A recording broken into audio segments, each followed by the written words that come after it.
मग प्रधानमंत्री करायचे तिकडे येतील, ते आले का त्यांना जाऊन विचारा की अहो प्रधानमंत्रीजी, तुमच्याच सभेत तुमचे तिथले पलीकडचे जे मुनगट्टीवार जे आमच्या तुम्ही मानगुट्टीवरती बसवलेत, त्यांनी जो बहीण भावाच्या नात्याचा उल्लेख केला, त्याच्यामध्ये कोणाचा अपमान झाला?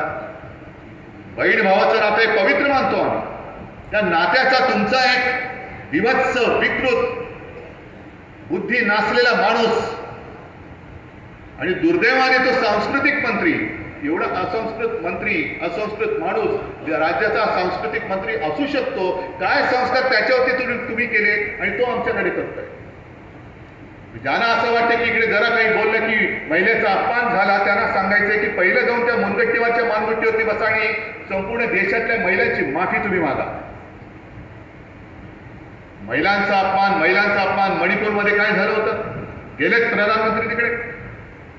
अगदी गेल्या काही दिवसांपूर्वी याच राज्यातला एक मंत्री सुप्रियाताईला शिवी देतोय चॅनेलवरती आणि कोणाला काही पडलेलं नाही. कुठे गेले ते भाजपवाले, नीतिवान भाजपवाले? तुमच्याकडनं आम्हाला हिंदुत्वाची शिकवणी लावण्याची गरज नाही आणि देशप्रेमाची तर तुम्ही बातच बोलू नका. तुमच्या रक्तामध्ये देशप्रेम आहे की नाही हेच आम्हाला तर शोधावं लागेल. पण तुम्ही 10 वर्ष देशाला लुटून टाकतात.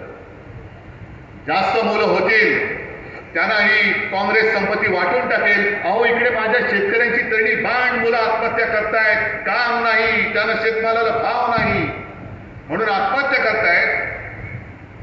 त्यांच्यासाठी कधीतरी तुम्ही 2 शब्द तुमचे खर्ची घातले होते? नुसतं आम्ही या करून त्या करून 70 वर्षामध्ये काँग्रेसने काय केलं, पुढच्या 30 वर्षात आम्ही काय करणार? अहो गेल्या 10 वर्षात तुम्ही काय केलं त्याचा पहिला हिशोब आम्हाला द्या आणि मग पुढच्या 30 वर्षाकडे जाऊ. म्हणून मी म्हटलं भ्रमाची लंका, कापड्यांची लंका. कारण इथे शेतकरी आलेत तरी अहवालमध्ये आलेत. मग खरं बोलायचं. मी तुम्हाला प्रश्न विचारतो, तुम्ही खरं बोलायचं. गेल्या 10 वर्षात किती शेतकऱ्यांचं उत्पन्न दुप्पट झालं असेल तर मला आनंद आहे. किती शेतकऱ्यांना खरोखर पीक विम्याचे पैसे हे त्यांच्या नुकसान भरपाईप्रमाणे मिळाले, हात वर करावं. तुम्ही शेतकरी तसाच रेट ठेवलेला आहे. आता कुठेतरी येऊन तुम्ही शेतकऱ्याकडे घरी जेवायला म्हणून जाल तुमचा डबा घेऊन, पण शेतकऱ्याची अश्रू पुसण्याची दानत तुमच्यामध्ये नाहीये. एक तर हा विदर्भ, हो आम्हाला सुद्धा माहिती आहे की विदर्भ हा थोडासा नाही म्हटलं तरी विकासात मागे राहिलेला आहे, ज्याला बॅकलॉग हा शब्द वापरला जातो. मग 10 वर्ष तुम्ही केंद्रामध्ये बसला होतात. 10 वर्षाचं राज्याचं सरकार एक मधलं 2.5 वर्ष सोडलं तर तुमच्या हाताखाली आहे ना. पहिले 5 वर्ष तर आम्हीच तुमच्या सोबत होतो. गेली 2-2.25 वर्ष तुम्हीच आमच्यातले गद्दार घेऊन तिकडे तुम्ही राज्य करता आहात. मग विदर्भाचा विकास तुम्ही गेल्या 10 वर्षामध्ये का केला नाही? एक तर शेतकऱ्याला तुम्ही उपाशी ठेवलात. जे तरुणी इथे शिकलेत त्यांच्यासाठी एक उद्योग विदर्भामध्ये मोदीजीने आणलाय, तुम्ही सांगा मला.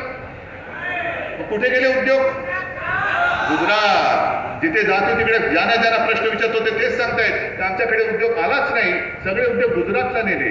का महाराष्ट्राबद्दल एवढा आकस का? विदर्भाबद्दल एवढा आकस का? आज कोणत्या तोंडाने तुम्ही मतं मागतायत? काय अधिकार आहे तुम्हाला मतं मागण्याचा आहे? आम्ही महाविकास आघाडी म्हणून तुमच्यासमोर ताठ मानेने आलो आहोत कारण आम्हाला अधिकार आहे.